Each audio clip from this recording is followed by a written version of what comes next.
आशीर्वादित केलीस म्हणून घोषित होत राजा. आशीर्वादित केलीस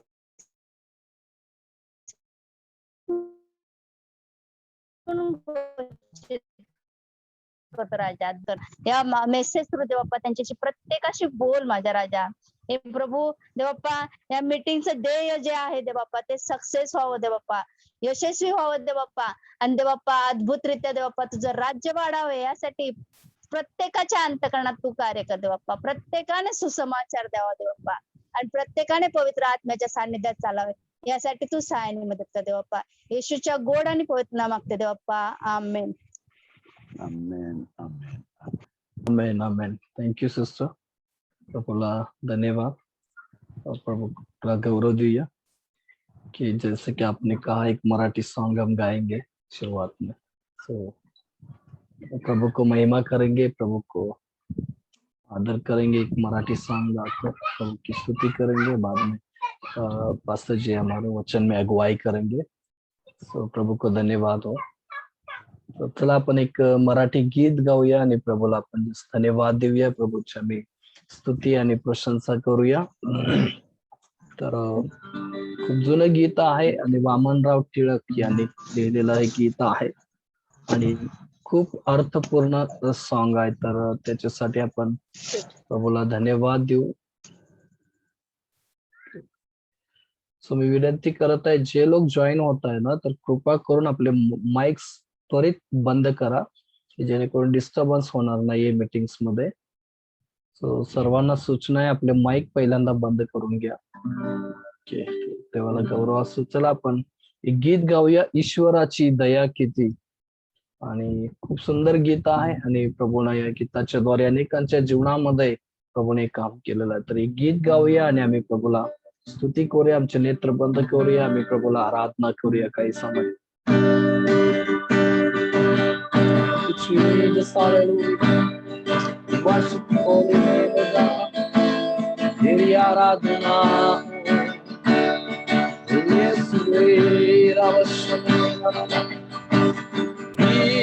ईश्वरा दया मागतेचा लागेना न्याय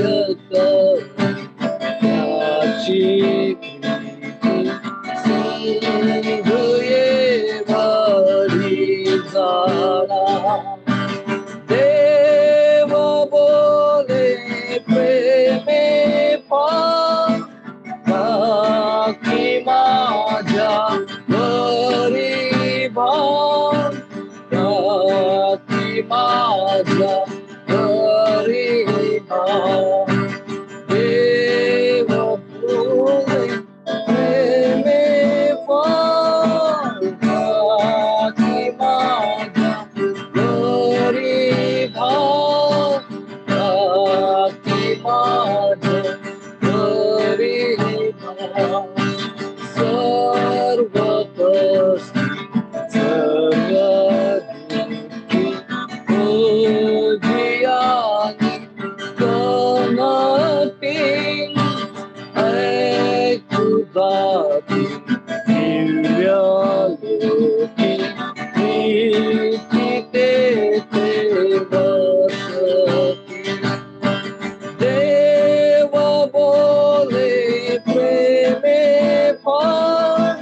बाकी माझ्या गरीबा बाकी माझ्या गरीबा देव करा ममताळू अंत काही लागेना देवळा मनवाळू मानसाना कळेना की खरी अगाध प्रीती ही दयाच्या अंतरी तोच मने आणि भीती ही दया सदावरी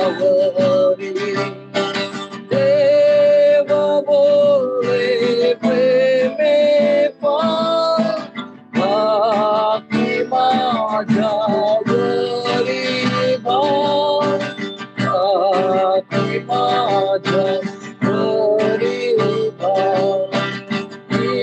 ईश्वराची दया किती लागतीचा लागेना न्याय करण्याची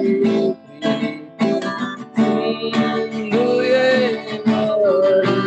जाना देव बोले प्रेमे की माझ्या गरिबा की माझ्या गरिबा. Thank you, Lord. Thank you, Jesus. Worship you, Lord. सारी आराधना, सारी महिमा, सारी प्रशंसा यीशु के नाम से. आमीन. Amen. God bless you. Thank you, Jay Masiki. Praise God. Praise the Lord, Pastor Ji. Praise the Lord. So, क्या मीनिंग समझा आपको पास्टर जी इसका? अभी थोड़ा सिग्नल इधर वीक है, कुछ सुनने नहीं आया. आज इधर पूरा बारिश हो रही. हमारे इधर भी बारिश चल रहा है. हाँ, आज थोड़ा आवाज स्पष्ट में नहीं आ रहा है, थोड़ा डिस्टर्बेंस ज्यादा है. कोई बात नहीं. और बहुत दिन है हमें सीखना और बहुत सारे गाना.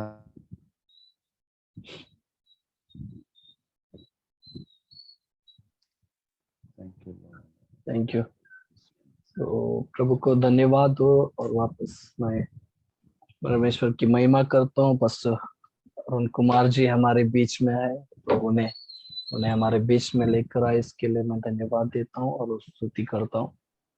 और प्रभु को धन्यवाद हो. पास्टर जी, फिर से हम आपका स्वागत करते हैं इस बाइबल स्टडी में. और कल का दिन हमारे लिए बहुत ही ब्लेसिंग था, क्योंकि बहुत कुछ बातें सोचने के लिए आपने हमें मजबूर किया. जैसे कि हम जैसे आप सिखा रहे थे, वैसे वैसे हमें लग रहा था कि हम परमेश्वर के और करीब आ रहे और करीब आ रहे. और इतना करीब लेकर गए आपकी. कुछ लोग मुझे बोल रहे थे कि जैसे हम सुन रहे थे तो आंखों से आंसू आ रहे थे, और परमेश्वर ने उनके दिलों को छू लिया. तो प्रभु को धन्यवाद और महिमा हो सारी बातों के लिए. और आज भी हम आशा करते हैं कि परमेश्वर लोगों के हृदय को छुए और वचन की अगुवाई करे. तो धन्यवाद पास्टर जी. आगे का समय मैं आपके हाथ में सौंपता हूँ. Thank you.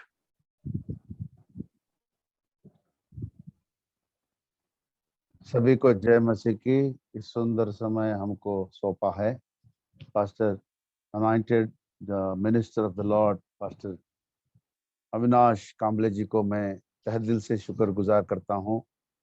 आप सभी को देखने के जो भाग्य और ये जो मौका मुझे मिला, इसके लिए धन्यवाद देता हूँ. पहली बात यह है कि आप सभी को देख के मेरे दिल में ऐसा एक डर यानी कि थोड़ा भय, मेरे हृदय में थोड़ा डर महसूस हो रहा है. आप ये समझते होंगे कि एक पासवान विश्वासी लोगों को देख के क्यों डरना है.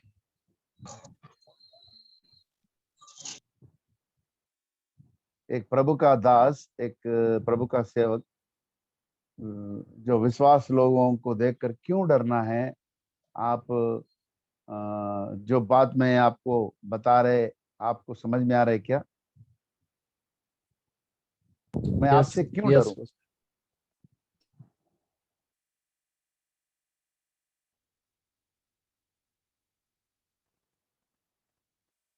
मैं मेरा एक कारण बताता हूँ. मेरे पास जो कारण है, आपके जितने सारे ये जूम रूम में हैं, इस जूम क्लाउड रूम में हैं, वो सबके सबके सर के ऊपर प्रभु यीशु का लहू दिख रहा मुझे.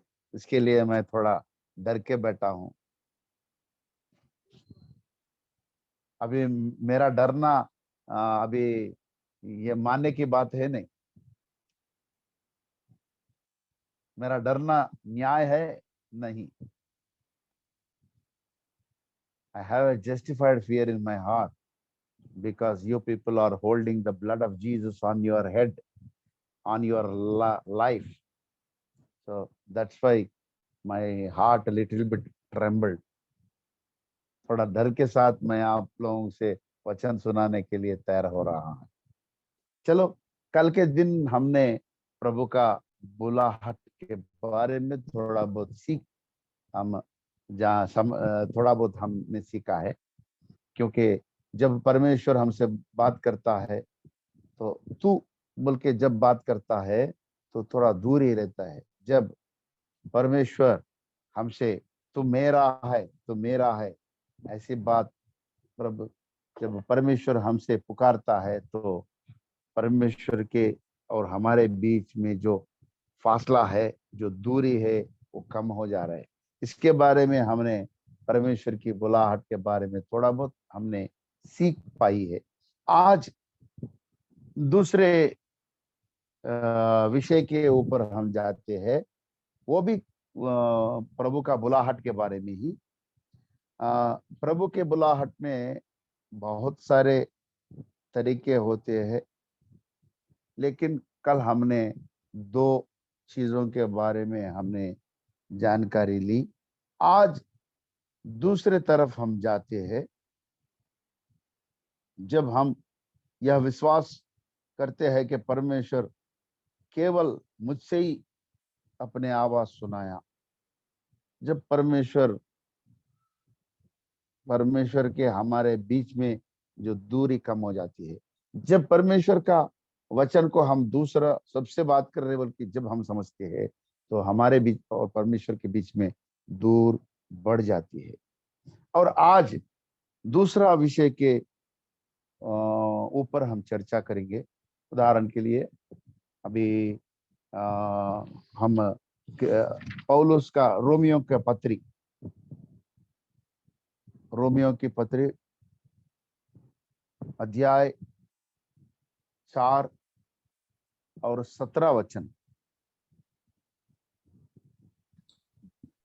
अविनाश जी, आप हिंदी में पढ़ सकते हैं। हाँ, रोमी का पत्री 4 अध्याय और 17 वचन को हम पढ़ेंगे। 16-17 इसमें मिक्स है बस जी, दोनों पढ़ता हूँ। हाँ, ठीक है। जैसा लिखा है, मैंने तुझे बहुत सी जातियों का पिता ठहराया है, उस परमेश्वर के सामने जिस पर उसने विश्वास किया और जो मरे हुओं को जिलाता है और जो बातें है ही नहीं उनका नाम ऐसा लेता है कि मानो वे है।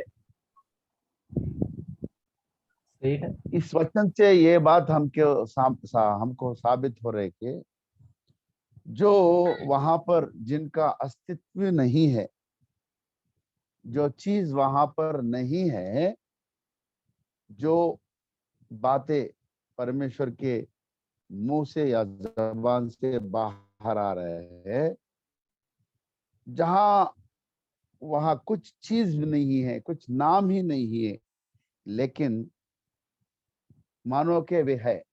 परमेश्वर जिनका अस्तित्व नहीं है उन्हें बुला रहा है। यह परमेश्वर का एक गुण है। गॉड इज कॉलिंग अनएग्जिस्टिंग इश्यूज, जहां पर वो है ही नहीं। परमेश्वर जो बात बोल रहे, उनका जो बुलाहट है ऐसा है, शून्य में से परमेश्वर बात कर रहे। तब तक वहां कुछ भी नहीं है, लेकिन जब परमेश्वर बात करता है अचानक वो अस्तित्व में आ जाता है। परमेश्वर की बात ऐसा, जो अस्तित्व नहीं है उसी को भी अस्तित्व में ला सकता है। उनकी बुलाहट में ऐसी शक्ति है। अब ये समझो कि परमेश्वर अपने मुंह से एक वचन को छोड़ दिया, परमेश्वर के मुंह से एक वचन बाहर निकल आया। परमेश्वर का जो वचन उनके मुंह से निकल आया है, वो वचन के ऊपर हमारे परमेश्वर यीशु मसीह का और पिता का उनके उद्देश्य उनके ऊपर सफर करता है, यात्रा करता है। The words spoken from the God's mouth will hold the purposes and opinions of the God. जो परमेश्वर के वचन उनके जबान से जो निकलता है, उसके ऊपर हमारे परमेश्वर का जो उद्देश्य, उनका जो लक्ष्य है, उद्देश्य है, उसके ऊपर बैठ के जाता है। जैसे कि परमेश्वर सृष्टि में, उत्पत्ति में सृष्टि किया, लेट इट बी डन, ये हो, ये क्या होना है? प्रकृति बहुत कंफ्यूज में हो जाता है, क्या होना चाहिए? तो उत्पत्ति का पहला अध्याय 11 वचन हम पढ़ते हैं।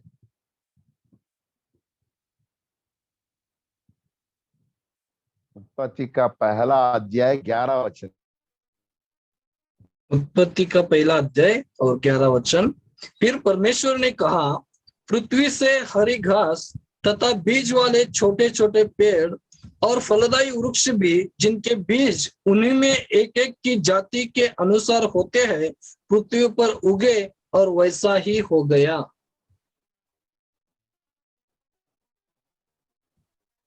परमेश्वर किन से बात कर रहे हैं? परमेश्वर पृथ्वी से बात कर रहे हैं। पृथ्वी को बोल रहे, आप में से जो जो चीज मैंने जबान से बोला वो सबके सब।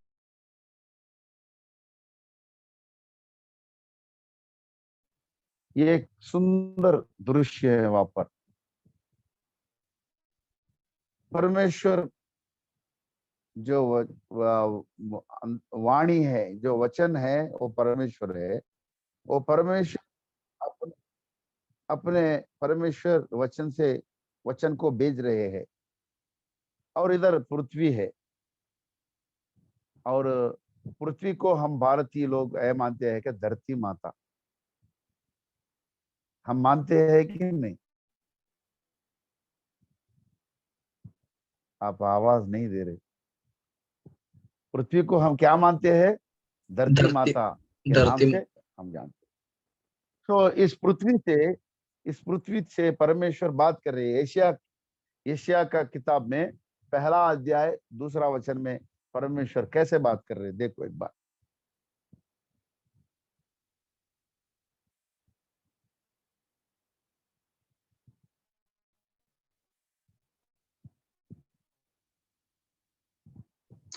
यशायाह पहला अध्याय 2 वचन। हे स्वर्ग, 2 वचन। हे स्वर्ग सुन, और हे पृथ्वी कान लगा, क्योंकि यहोवा कहता है, मैंने बाल बच्चों का पालन पोषण किया और उनको बढ़ाया भी, परंतु उन्होंने मुझसे बलवा किया।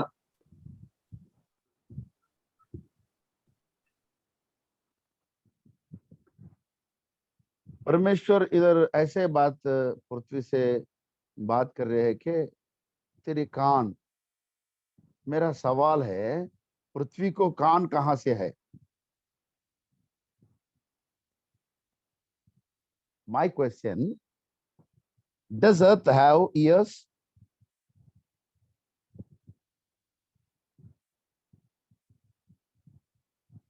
And give your earth, oh earth, give your ear. आपका कान लगाओ। पृथ्वी का कान के बारे में परमेश्वर यहाँ पर जिक्र कर रहे हैं। इससे यह साबित होता है कि पृथ्वी सुन सकती है। जो पृथ्वी पर हम है, वो पृथ्वी सुन सकती है, और जो आकाश है, स्वर्ग है, वो भी सुन सकता है। आखिर में ये पृथ्वी को क्या है और ये आकाश क्या है? अगर आप स्वर्ग को देखा जाए, दानियल के पुस्तक में, दानियल, the book of Daniel 12th chapter,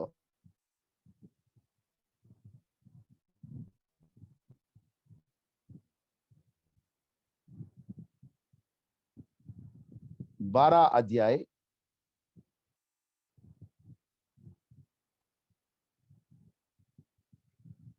3 वचन।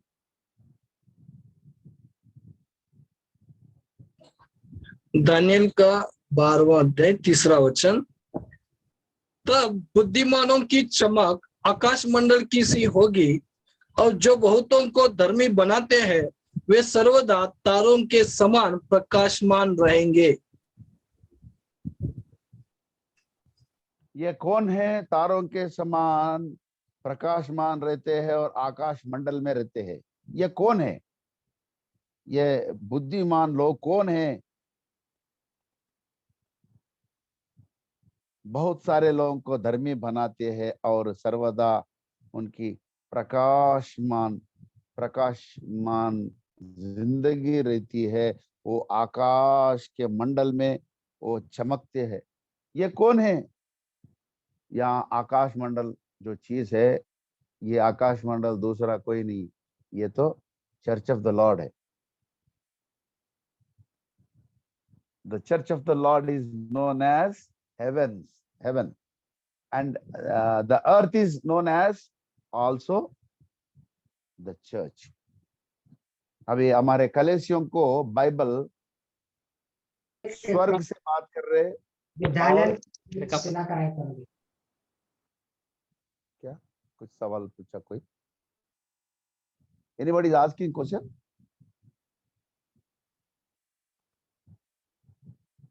Okay. तो हमारे बाइबल हमारे कलेसियों को एक पृथ्वी के समान और एक आकाश के सिमिलैरिटी से बात करता है। वो एक डिस्क्रिप्शन है। Church is known as heaven and church is known as earth. So here we come, पृथ्वी के बारे में परमेश्वर बात कर रहे हैं। यहाँ पर पृथ्वी कलेसिया है और इधर परमेश्वर है। जो वचन परमेश्वर है, हमारे यीशु मसीहा पृथ्वी से एक बात बोल रहे। क्या बोल रहे? बहुत सारे हरी घास और बीज वाले छोटे छोटे पेड़ और फलदायी वृक्ष जितने सारे हैं पृथ्वी पर उगे। इसका मतलब यह है कि परमेश्वर ये चाहता है कि कलेसियों में से ऐसे बहुत सारे घास और पेड़, ऐसे फलदायी वृक्ष मिले। परमेश्वर अपने आप को यूहन्ना सुसमाचार 14 अध्याय में 15 अध्याय में अपने आप को एक वृक्ष से अपने आप को डिस्क्रिप्शन किया। मैं सच्ची दागलता हूं। परमेश्वर अपने आप को एक वृक्ष के समान अपने आप को डिस्क्रिप्शन दिया है। मैं सच्ची दागलता हूं, मुझ में बने रहो। परमेश्वर हमारे जिंदा खुदा कैसा एक दागलता होता है। It is a allegorical and it is a what do we say, it's a parabolic and it is a descriptional meaning है। तो अपने आप को एक सच्ची दागलता के जरिए अपने आप को प्रकट कर रहे। जब परमेश्वर खुद एक सच्ची दागलता होता है तो उनके भक्त भी, उनके चेले भी जैसे ही फलदायी वृक्ष होते हैं। Let us see in the book of Psalms 104 Psalm 100 भजन संहिता 100 अध्याय 104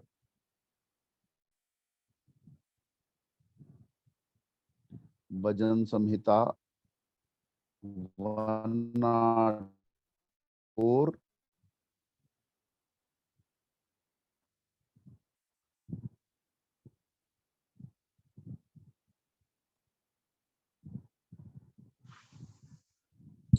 So 16 वचन पढ़िए।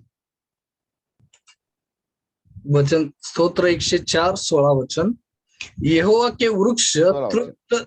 यहोवा के वृक्ष तृप्त रहते हैं, अर्थात लबानोन के देवदार जो उसी के लगाए हुए हैं। ये वृक्ष को तृप्त क्या होता है? यहोवा के जो वृक्ष है ये तृप्त रहते हैं। वृक्ष को तृप्त रहना क्या है?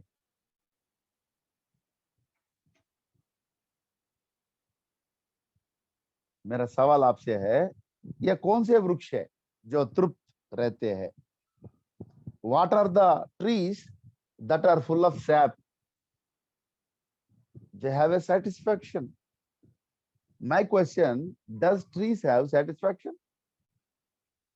ये जो वृक्ष है ये कैसे तृप्त रहते हैं?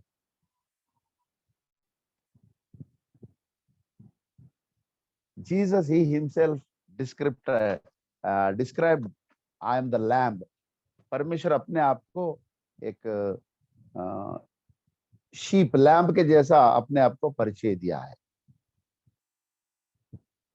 और जब यूहन्ना सुसमाचार में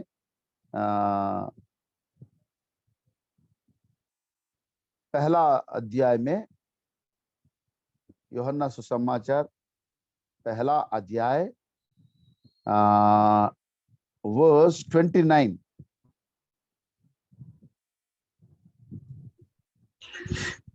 यूहन्ना सुसमाचार 1:29।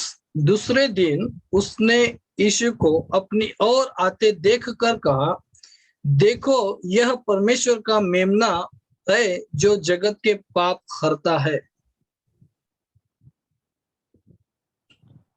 परमेश्वर का मेमना है, यानी it is a little lamb. परमेश्वर का मेमना है। वचनदारी यीशु आदमी है या मेमना है? So Bible is written in a poetic way. वो काव्य रीति में बाइबल के वचन को लिखा है। इसको समझना थोड़ा बहुत दिक्कत हो जाता है। सो इसीलिए उत्पत्ति में परमेश्वर, वचनदारी परमेश्वर, वचन खुद परमेश्वर है, परमेश्वर बात कर रहे हैं, और पृथ्वी एक स्त्री मूर्ति है, यानी कि कलेसिया एक स्त्री मूर्ति है। इधर दिव्य महापुरुष और इधर स्त्री। पुरुष का जो वचन इस पृथ्वी में आने के बाद पृथ्वी खुद अपने आप के अंदर से फलदायी वृक्षों को और हरे घास को और बीज वाले छोटे छोटे पेड़ों को अपने से वो पैदा किया, उगाया, अपने से उगाया। So it has begun, the earth has begun to plant. It has giving the lives to all the herbs and trees and everything. अचानक उनमें से निकल आ रहे हैं। ये ऐसी हुआ जब परमेश्वर का वचन ये धरती में, इस पृथ्वी में घुस के आया, तब उसके अंदर से जो परमेश्वर का वचन आया, उसके ऊपर परमेश्वर का जो उद्देश्य था, वो उद्देश्य इस सब चीजों को बाहर निकाल लाया। This is the power and might speaking of the Lord. चलो आगे और थोड़ा हम देखते हैं।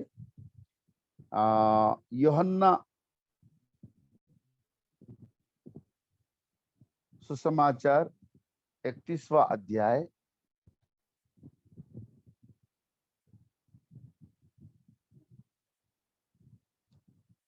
और वचन 21 chapter 6th verse. The Gospel John यूहन्ना 6th verse. 21 21 chapter 6th verse. यूहन्ना 21 उसने उनसे कहा, नाव की दाहिनी ओर जाल डालो तो पाओगे। तब उन्होंने जाल डाला और अब मछलियों की बहुतायत के कारण उसे खींच ना सके।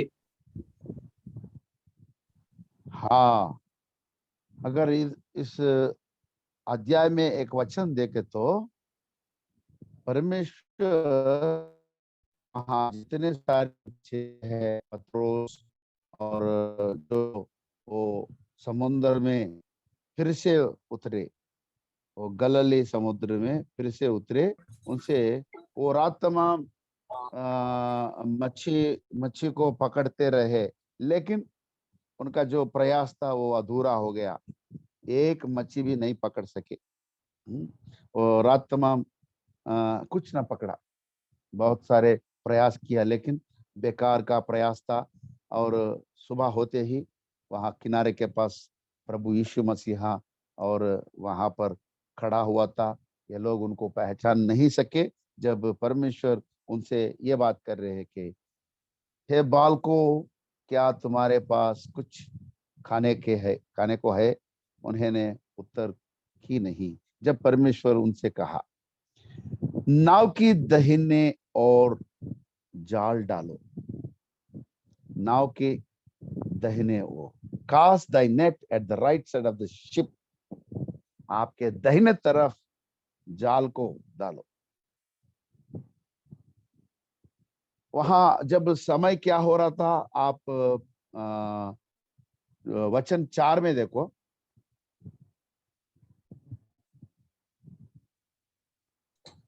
चौथा वचन, भोर चौथा होते ही वचन। भोर होते ही यीशु किनारे पर खड़ा हुआ, फिर भी चेलों ने न पहचाना कि यह यीशु है।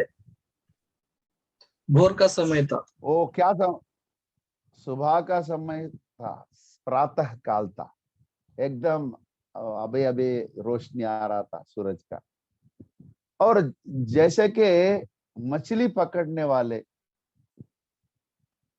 मछली कब पकड़ते?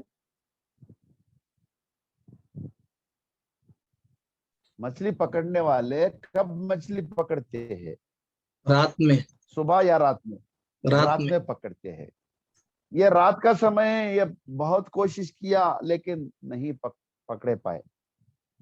और सुबह होते ही एक्वाकल्चर एक सब्जेक्ट है जो मच्छियों के बारे में जानकारी करते हैं, उसको एक्वाकल्चर बोलते हैं। ये एक्वाकल्चर के हिसाब से जब मछली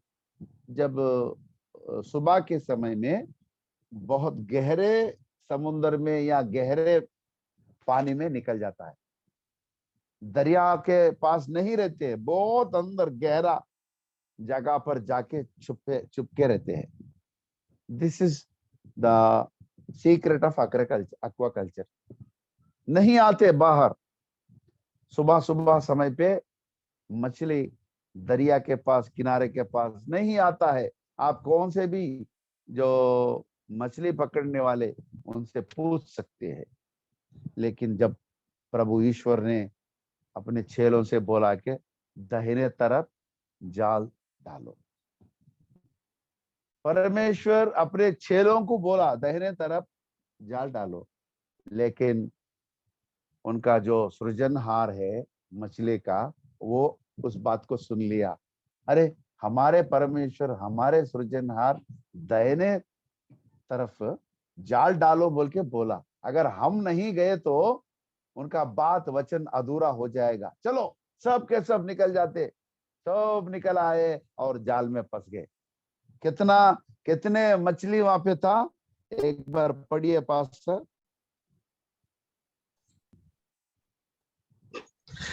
उसने उनसे कहा, नाव की दाहिनी ओर जाल डालो तो पाओगे।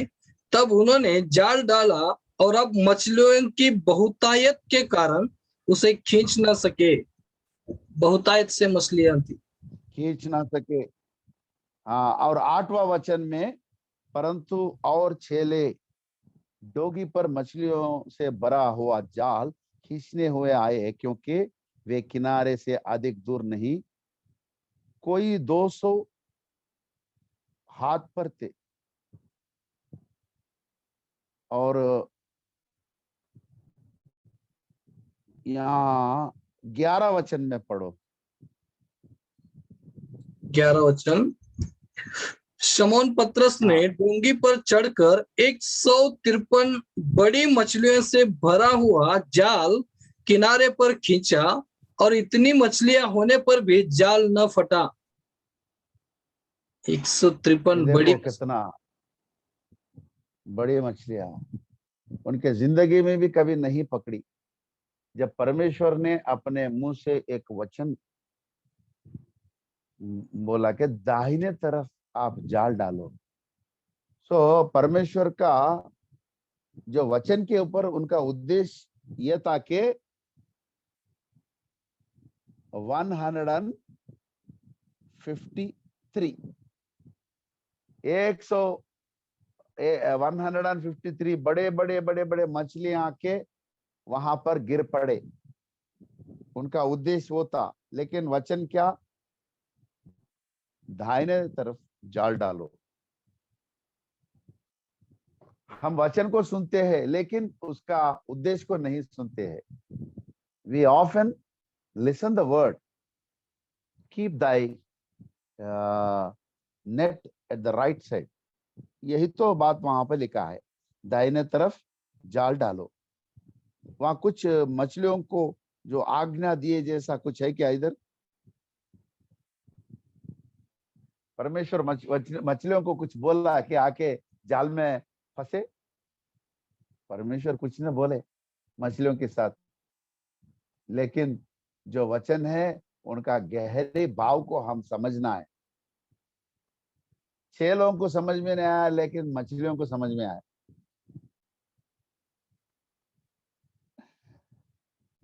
हम मछली के जैसा जिंदगी जीना परमेश्वर पसंद करता है। तो परमेश्वर का वचन हम समझना बहुत बहुत ये आसान बात नहीं है। जो परमेश्वर बोला कि दाहिने तरफ जाल डालो, 153 इतना बड़ा मछली आ गए। वो जो जो नेट था वो पिघला भी नहीं है, वो खींचना मुश्किल हो गया, वो पिघला भी नहीं है। ऐसे बहुत आश्चर्य काम परमेश्वर करता। और एक दूसरा देखते हैं, मार्कुस सुसमाचार 7वां अध्याय 32वां वचन। मार्क 7:32 वचन। और हाँ, लोगों ने एक बहरे को जो हकला भी था उसके पास ले लाकर उससे विनती की कि अपना हाथ उस पर रखे। हाँ, आगे, और 33 भी। तब वह उसको भीड़ से अलग ले गया और अपनी उंगलियां उसके कानों में डाली और थूक कर उसकी जीभ को छुआ और स्वर्ग की ओर देखकर आह भरी हाँ, और स्वर्ग और स्वर्ग की ओर देखकर आह भरी और उससे कहा, इफता अर्थात खुल जा। परमेश्वर एक बात बोला, इफ्फाता, यानी कि इट मींस बी ओपन, खुल जा खुल जा। जब क्या हो गया देखो, जब परमेश्वर इस बात बोला तो 35 वर्ष में और उसके कान खुल गए। परमेश्वर खुल जा आज्ञा दिया, खुल जा, फौरन खुल गई। जब वो गूंगा था, उनका बात भी आ गया, वो सुनना भी चालू हो गया और बात भी चालू हो गया। आपके और मेरे जिंदगी में जब परमेश्वर इप्पाता बोलता है और आप में परमेश्वर के लिए वचन सुसमाचार सुनाने के सामर्थ्य हमको आता है और प्रभु का वचन सुनने का सामर्थ्य हमको मिलता है। हम प्रभु से यह प्रार्थना कर रहा है कि हर घड़ी हमसे एप्पाता एप्पाता बोलो परमेश्वर। लेट द वर्ड ऑफ एप्पाता हमको हमेशा परमेश्वर की एप्पाता मिले। और एक वचन आपको मैं बताता हूं, किताब न्यायी किताब, द बुक ऑफ जजेस,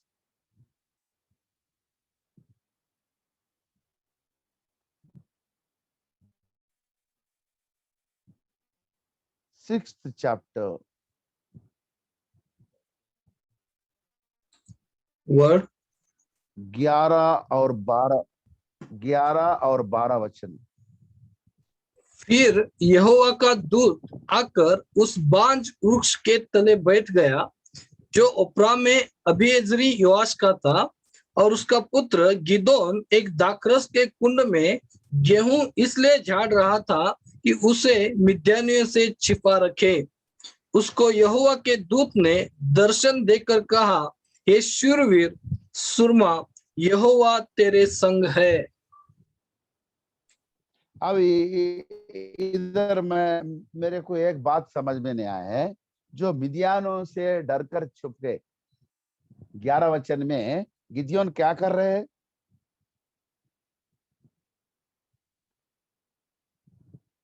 झाड़ रहा था कि उसे मिद्यानों से छिपा रखे, अपने आप को छिपा रहे, इज हाइडिंग समवेयर। और 11 वचन में गिदयोन क्या शूरवीर है या डरपोक है? मेरे को बताओ। 11 वचन में गिदयोन शूरवीर है या डरपोक है? डरपोक है। फिर 12 वचन में परमेश्वर क्या बोल रहे? शूरवीर बोल रहे उसको।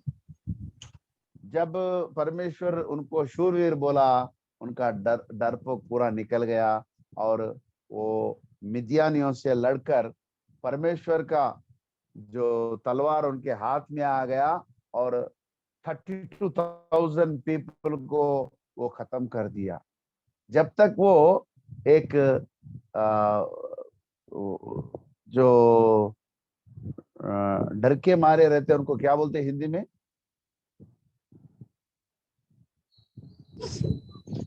डरपोक बोलते। डरपोक। जो आदमी डरपोक था, जब परमेश्वर का जबान में से शूरवीर बोल के एक बात आया, उस बात से उनका डरपोक पूरा निकल गया, वो सच्चे में शूरवीर बन गया। ये इससे साबित होता है कि हमारा परमेश्वर जो रोमियो में 4वां अध्याय और 17वां वचन में जो बोला, जो अवस्था में नहीं, अस्तित्व में नहीं, उसको अस्तित्व में ला सकता है। तुम्हारे जिंदगी में अगर कुछ भी चीज की अस्तित्व नहीं है, यानी कि आप परमेश्वर की वचन को सुनाने का काबिलियत आप में नहीं है, तो परमेश्वर आपको बोलेगा। मैं भी मेरे पिछले जिंदगी में बहुत डरपोक था, बहुत डरता था, गवा देना बोले तो डरता था, इतना ये रहता था। तो मैं पहली बार असम में गया था। असम में प्रभु का सेवका में गया था। वहां पे एक बंगोगर, एक पहाड़ी इलाका है बंगोगर। वहां पर क्या हो गया, एक बंगोगर, वहां पर एक चर्च है, ये वो उसका नाम फटासिल है, फटासिल। वहां पे प्रभु का वचन हिंदी में मैं सुनाना है। मुझे तो हिंदी नहीं आती, आपको जानता है, आप जानते हैं पूरे, उतना स्पष्ट हिंदी हमें नहीं आता है, लेकिन ये कोशिश तो करता हूं कैसे भी परमेश्वर का उद्देश्य को बयान करने की कोशिश करता हूं। क्या अच्छा इतना शुद्ध बात मैं नहीं बोल सकता हूँ, लेकिन परमेश्वर का जो उद्देश्य है, तो उनका जो पर्पस है, आपको कन्वे करने के लिए मैं कोशिश करता हूँ। तो वहां पर जब फटासिल में मैं गया, वहाँ का पासवान साहब हमको ये बताया कि आज हमारे बीच में हैदराबाद से पासवान आए और हमको वचन सुनाएगा, और हिंदी में आप ध्यान से सुनो। तो मैंने परमेश्वर की ओर देखा, हिंदी में मैं क्या बताऊं। तो मैंने अपने मन में प्रार्थना किया, प्रभु मुझे सहायता दे ताकि मैं कुछ भी सुना सकूं। तो मैंने बाइबल निकाला और मैंने बोलना शुरू की। मैं क्या बोला पता नहीं, लेकिन हमारे जो पासबान वहां के थे वो डर रहे थे। वो क्यों डर रहे थे, बाद में हमको पूरा ये कारोबार पूरा होने के बाद बताया। 2 हफ्तों से पहले उनका चर्च में 11 लोग घुस के पूरा घास का तेल से पूरा मंदिर को जलाना चाहते थे। 11 लोग जो सुसमाचार विरोधी, वो धर्मी विरोधी आके पूरा चर्च में केरोसिन ऑयल पूरा डाल के जलाने के चक्कर में थे। 2 डब्बे लेके आया, पूरा डाल के जलाने के चक्कर में थे। तो चर्च लोग पूरा, कलेसिया लोग पूरा उनको रिक्वेस्ट करे, नहीं नहीं नहीं, ऐसा उनको रिक्वेस्ट किया। तो वो उनको एक धमका दे के चले गए, अगले हफ्ते से आप इधर प्रार्थना नहीं करना। तो 1 हफ्ता हो गया, दूसरा हफ्ता मैं गया। अब मैं जाने के बाद मेरे को वचन बोलने के जो भाग्यता हमको मिली। मैं जब वचन प्रकट कर रहा था, प्रभु का वचन सुना रहा था, वो 11 लोग उस चर्च में आके बैठ गए। अब पासवान साहब को अब परिस्थिति समझ में आ गए। वो डर के मारे परेशान होके इधर उधर देख रहे। मुझको समझा, मैं तो समझा नहीं क्या हो रही। वो 11 लोग पता नहीं है क्या, वो हादसा भी हमको पता नहीं। तो परमेश्वर का वचन जब मैं सुना रहा था, वो 11 लोग ऐसा रो रहे, ऐसा रो रहे, ऐसा रो रहे। परमेश्वर का वचन उनके दिल में घुस गया और अपने गलती को वो कबूल रहे। अपना जो गुनाहों को वो आके मेरे पास आके वहाँ पे झुक कर रो रहे। हमने बहुत, प्रभु हमको माफ कर दे। ये मेरी थोड़ी विद्या है क्या? उनको किसने कबूलाया? उनके हृदय में पश्चाताप दिलाया? पासवान अरुण कुमार करता है क्या ये ऐसा? नहीं नहीं नहीं नहीं, ये परमेश्वर का वचन का शक्ति है। परमेश्वर जब एक दास को इस्तेमाल करता है, उनके जबान से जो वचन निकल आता है, उनसे वहां पर प्रभु का उनका जो आश्चर्य काम हो जाता है। इस गूगल मीट में हमारे पासवान सुरेश जी है मुंबई का सुरेश जी है। वो कट हो गए, कोई बात नहीं। मैं एक छोटा गवाह सुनाना चाहता हूँ। एक गवाह, एक बार बॉम्बे से एक फोन आया मेरे को। बॉम्बे से एक फोन कॉल आया, बेचारा एक जोशी, उनका नाम जोशी है। वो जोशी भाई साहब वहां पर परिचय हुआ। एक बार रात में 12 बजे, 12:30 टाइम पे फोन किया। फोन करते मैं बात कर रहे तो वो मुझसे बात नहीं कर सक रहे। वो रो रहे, जैसा बच्चा रोता है वैसा रो रहे। मुझको समझ में नहीं आया क्या हो गया इनको। बाद में थोड़ी देर के बाद में मैं इनको समझा कर, क्या हो गया भैया, मत करो, बताओ क्या हो गया, क्या हो गया। जब उसने मुझसे ये बात बताई कि उनके माताजी का जो हालत बहुत खराब है, उनको हॉस्पिटल लेके गए। तो डॉक्टर लोगों ने पूरा टेस्ट किया। टेस्ट करने के बाद इधर चेस्ट में उनका कैंसर है बोल के बोले, और 3 महीने के अंदर वो मर जाएगी, ऐसे डॉक्टरों ने उनसे बताया। वो बेचारा डर के मारे रो रहे। तो मैंने परमेश्वर की ओर देखा, ये क्या हो रहे प्रभु जी, मैं क्या करना अब? तो परमेश्वर हमको एक बात बताया, 2 कोरिन्थियन अध्याय 4 और वचन 14।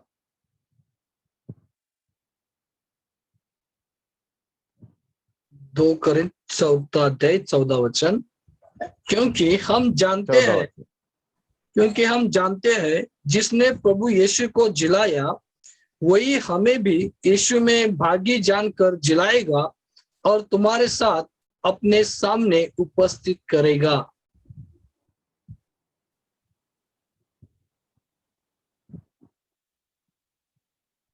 13 वचन पढ़ो। 13 13 वचन। ओके। हाँ, और इसलिए कि हम में वही विश्वास की आत्मा है जिसके विषय में लिखा है कि मैंने विश्वास किया इसलिए मैं बोला, अतः हम भी विश्वास करते हैं इसलिए बोलते हैं। जो आपका विश्वास है, आपका विश्वास को बार बार आप बोलते रहना है। आपका विश्वास जो है हमेशा आप बोलते बोलते रहना है। ये वचन हम परमेश्वर मेरे मन में, गॉड रिमाइंडेड दिस वर्ड, जब मैंने इस वचन को देखा है, मैं अपने भाई जोशी से बोला, पहला पत्रोस 2 अध्याय, पहला पत्रोस 2 अध्याय और 24वां वचन पढ़ने के लिए उनको रिक्वेस्ट किया।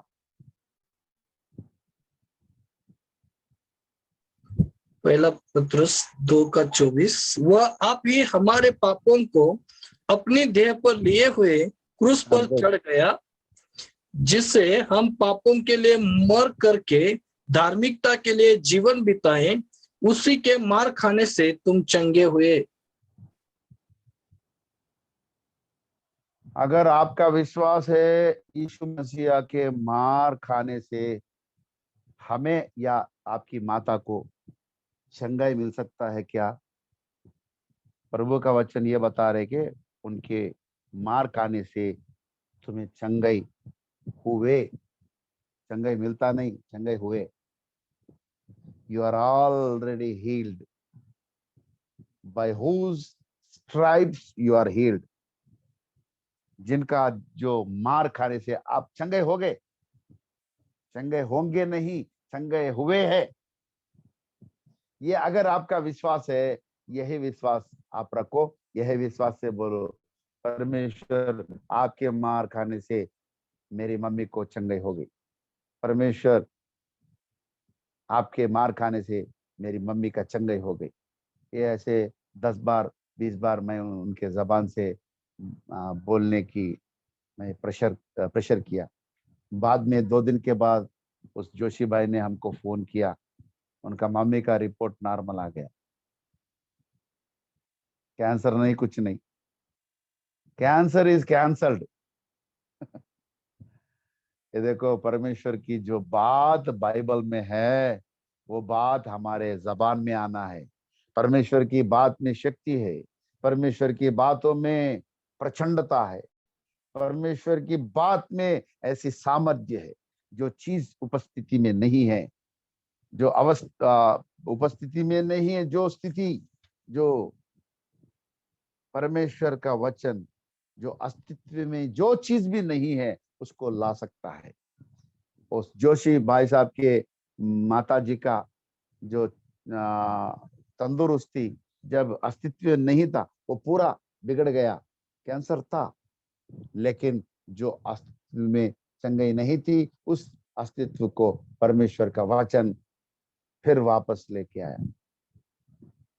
परमेश्वर के वचन में ऐसी शक्ति है। परमेश्वर के वचन को आप मानना पड़ेगा और परमेश्वर के वचन आप बोलना पड़ेगा। आप मानो और आपके जबान से बोलो।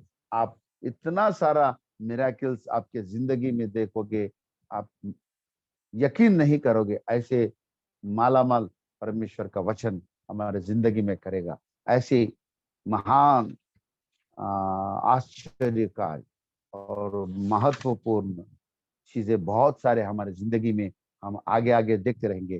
प्रभु इस वचन को आशीषों से भर दे। जय मसीह की। प्रार्थना करेंगे सब मिलकर। प्रभु का जो बुलाहट है उसमें जो कैसे तरीका है उसके बारे में हम प्रार्थना करते हैं।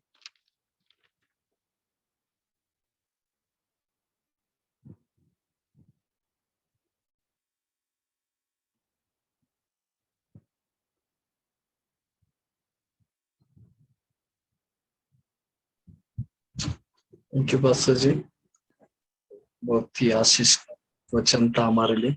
सो प्रार्थना करेंगे, हम बाद में बात करेंगे। तो जो जे वचन आज पास्टर ने आम्हाला शेअर केलेलं तर या वचनासाठी आणि या वचनाचे जे ब्लेसिंग आहेत, ते रिवार्ड्स आहेत, ते प्रत्येकाच्या जीवनामध्ये देवाच्या सामर्थ्याने उतरावेत आणि प्रभूने अद्भुत रीतीनं आज तुमच्या आणि माझ्या जीवनामध्ये कार्य करावं, यासाठी आपण प्रेयर करूया. आम्ही स्वतःला प्रभूच्या हातामध्ये आम्ही समर्पित करूया आणि देवाला पण गौरव आणि महिमा देऊया. चला आपले नेत्र बंद करूया, सगळे मिळून आपण एका आत्म्यामध्ये प्रार्थना करूया. स्वतःला ज्या गोष्टी आज तुम्ही अनुभव करत आहे, जसं पास्टरनी बोलले की तुम्ही तुमचं आरोग्य गमावलेलं असेल, जे काही तुमच्या जीवनामध्ये अस्तित्वामध्ये नाहीये, त्या गोष्टींना देव अस्तित्वात आणण्याचं सामर्थ्य येशूच्या नावामध्ये आहे आणि येशूने ऑलरेडी ते दिलेलं आहे. आम्ही बोलण्याद्वारे, कबुली करण्याद्वारे नक्की ते आम्ही आमच्या जीवनामध्ये स्वीकारणार आहोत. तर चला आम्ही प्रार्थना करूया की या वचनाचे ब्लेसिंग आमच्या जीवनामध्ये येईल. Thank you Jesus, thank you Lord, thank you परमेश्वर पिता. आम्ही तुला धन्यवाद देतो असं अरुण कुमारजी यांच्या जीवनासाठी आम्ही तुमचे आभार मानत आहे. आजच्या सुंदरशा वचनासाठी प्रभू आम्ही तुम्हाला धन्यवाद देतो. पिता परमेश्वर, आम्ही प्रार्थना करत आहे तुमच्या सेवकांच्या द्वारे प्रभू, आज तुम्ही आमच्या अंतःकरणाशी तुम्ही बोललेला आहे.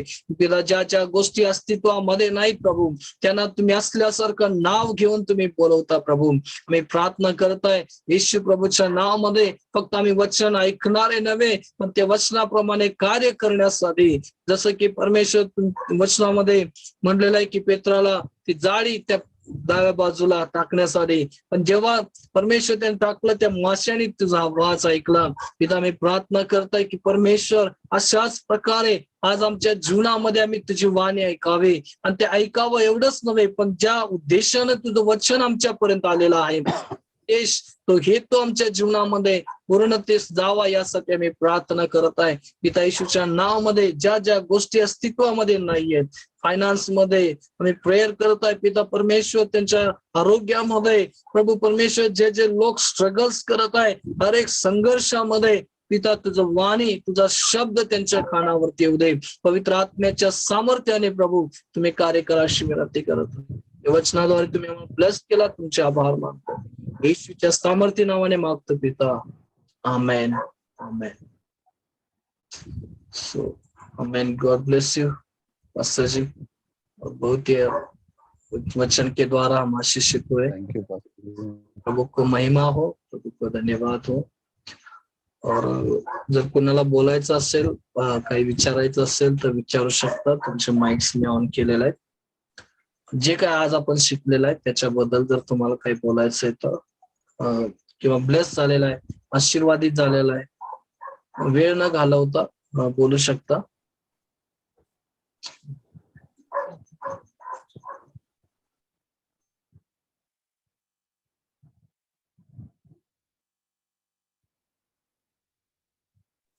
कोण बोलू इच्छित आहे का?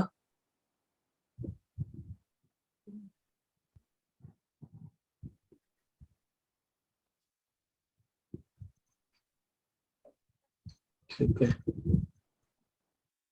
जर कोणाला बोलायचंय का, आज जे काही तुम्ही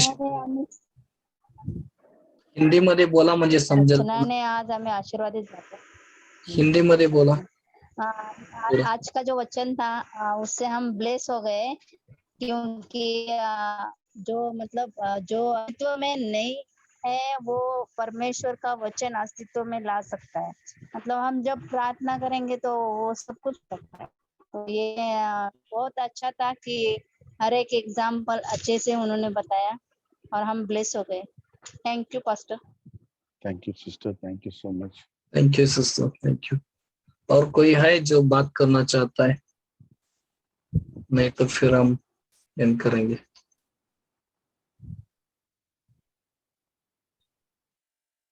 आणि कुणाला बोलायचं आहे?